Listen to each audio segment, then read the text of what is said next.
দেখো এই ছেলেটি কত অভদ্র, কথা বলতেই জানে না।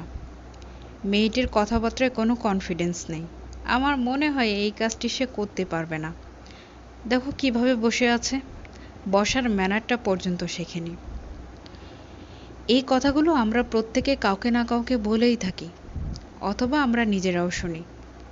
আসলে আমরা মানুষের সাথে কিভাবে কথা বলি, কিভাবে আচরণ করি, কিভাবে চলাফেরা করি, এইগুলোর উপর অপর মানুষ আমাদের ব্যক্তিত্বকে ডিফাইন করে। যার ব্যক্তিত্ব যত উন্নত, তাকে আমরা বেশি প্রাধান্য দিই, তাকে আমরা বেশি মূল্যায়ন করি। আর উন্নত ব্যক্তিত্ব সম্পন্ন মানুষদের সাথে আমাদের কথা বলার ইচ্ছেটাও অনেক গুণ বেড়ে যায়। আসলে আমরা কি কখনো ভেবে দেখেছি যে এই উন্নত ব্যক্তিত্ব গঠনের ক্ষেত্রে আমাদের কি কি করা উচিত, আমাদের কি কি শেখা উচিত, আমাদের কি কি চর্চা করা উচিত? নিজের ব্যক্তিত্বকে উন্নত করার জন্য আমাদের সবার সফট স্কিল জানাটা অনেক জরুরি।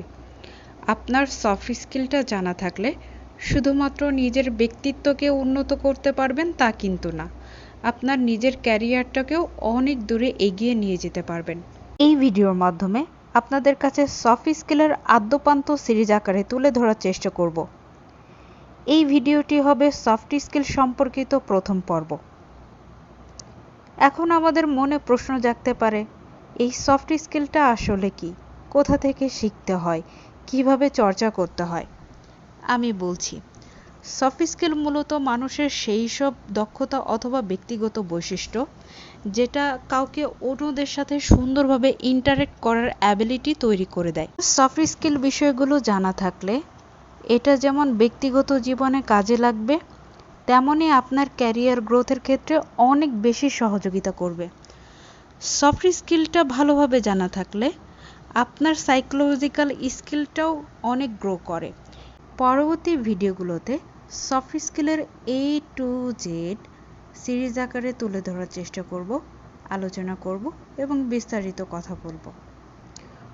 পরবর্তী ভিডিওগুলো দেখার আমন্ত্রণ জানিয়ে এই ভিডিওটি এখানেই শেষ করছি। সবাই সুস্থ থাকবেন, সুন্দর থাকবেন এবং স্কিল গ্রো করার চেষ্টা করবেন। ভিডিওটি ভালো লেগে থাকলে লাইক, কমেন্ট, শেয়ার করতে ভুলবেন না।